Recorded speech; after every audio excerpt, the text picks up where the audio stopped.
demande Jean-Claude, du projet Astrid de réacteur nucléaire de 4e génération à neutrons rapides, abandonné par Macron et qui semble revenir d'actualité? Alors, je suis pas un grand expert de ces questions, mais je m'y intéresse quand même un peu. Qu'est-ce que vous voulez que je vous dise? C'est encore un scandale énorme de Macron. Alors, Astrid, c'est un joli nom de femme, c'est la reine Astrid, c'est la reine des Belges dans les années 30.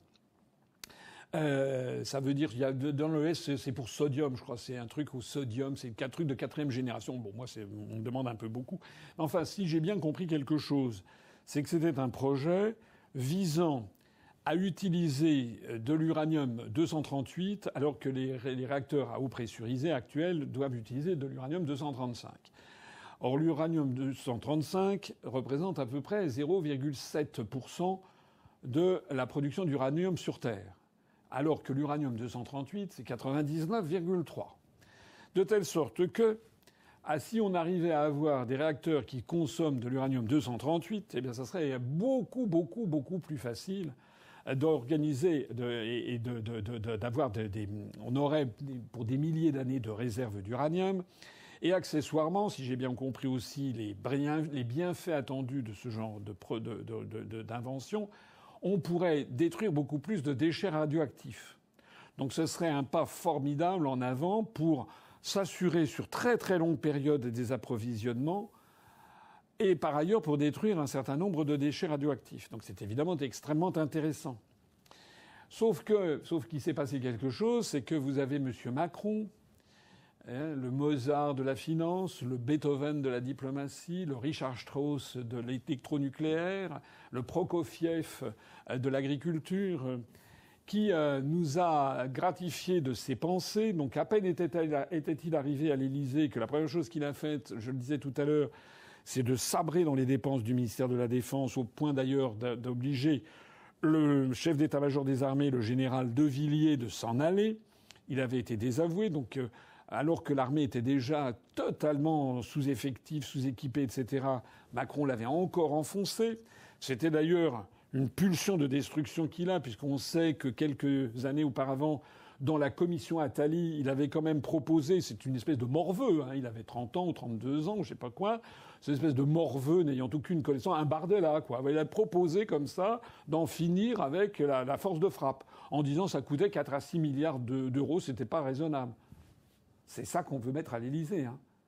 Alors lui, il est arrivé à l'Élysée par l'oligarchie qu'il a catapulté, voilà, en cachant des quantités de choses sur sa vie personnelle d'ailleurs, qu'on n'a toujours pas fini de découvrir probablement.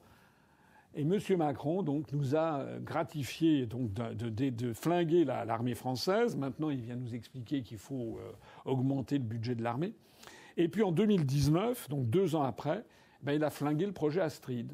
Au motif que c'était cher, ça coûtait quelques milliards d'euros, effectivement 4 à 5 milliards d'euros, au motif que le prix de l'uranium avait baissé, des motifs très politicards, que le nucléaire avait mauvaise presse, il y avait eu l'affaire de la centrale de Fukushima, etc. Et puis sans doute aussi parce qu'il fallait faire risette à Angela Merkel et aux Allemands qui ont toujours été fous de rage que les Français développent un programme électronucléaire qui assurait leur indépendance énergétique à très bas coût. Donc M. Macron, comme un crétin, il a décidé d'arrêter le projet Astrid. Voilà. Le résultat des courses, c'est que ce projet, pour lequel il y avait déjà des sommes qui avaient été engagées, des équipes qui avaient été créées, on avait mobilisé des centaines et des centaines de personnes, des ingénieurs, etc. D'un seul coup, on a dit non, terminé, allez, c'est fini. Alors, la fête est terminée, on va faire ailleurs. Évidemment, le résultat, c'est quoi de ça? Des sommes considérables perdues, un retard immédiatement, parce qu'au même moment, il y a des travaux chez les Russes, chez les Américains qui vont de l'avant sur ces questions, chez les Chinois. Et puis les équipes de techniciens qui avaient travaillé pendant 4, 5, 6, 7 ans sur ce truc, d'un seul coup, on leur dit, terminé, il n'y a plus rien à voir, allez vous rhabiller. Les gens sont furieux. Les gens sont désespérés, les gens baissent les bras.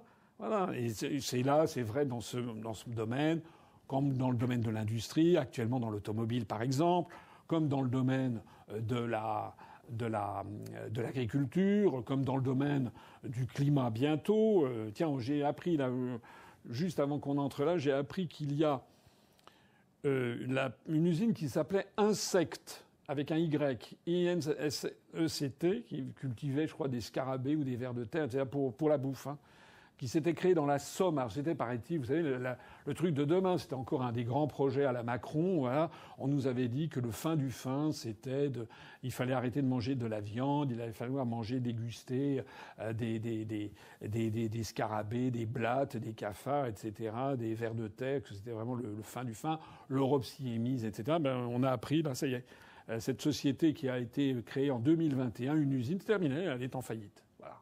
Voilà les beaux projets à la Macron. Alors Macron, il a cassé Astrid.